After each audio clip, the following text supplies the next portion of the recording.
রাত্রেবেলা দেখবেন, রাত্রেবেলা শহর যেন জীবিত হচ্ছে। রাত্রেবেলা ক্যারাম খেলে, রাত্রে লুডো খেলে, রাত্রে এটা করে, রাত্রে সে, সারাদিন ঘুম, সারা রাত জেগে থাকে কুকুর এবং সারাদিন ঘুমায় কুকুর। আর দেখবেন আপনি বিড়ালকে দেখবেন, ও কিন্তু রাত্রে ঘুম, দিনের বেলা অ্যাক্টিভ।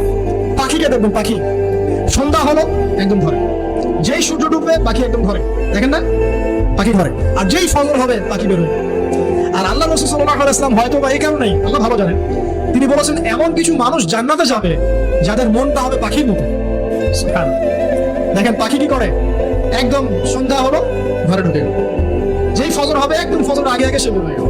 তো পাখির মতো হওয়ার চেষ্টা করে, পাখির মতো লাইফস্টাইল আছে, এবং সে সারাদিন পরিশ্রম করে রিজিকের জন্য, করে না? আল্লাহ পাক পাখিকে রিজিক দেন কি চাকরির মধ্য দিয়ে না ব্যবসার মধ্য দিয়ে? কিভাবে সে রিজিক পায়? তাওয়াক্কুল, তাওয়াক্কুল, আল্লাহর প্রতি তাওয়াক্কুল। আর তাওয়াক্কুল করে কি সে ঘরে বসে থাকে না রিজিক সার্চ করে, রিজিক তালাশ করে? আপনিও রিজিক তালাশ করেন, আল্লাহ পাক রিজিক দিবে ইনশাআল্লাহ।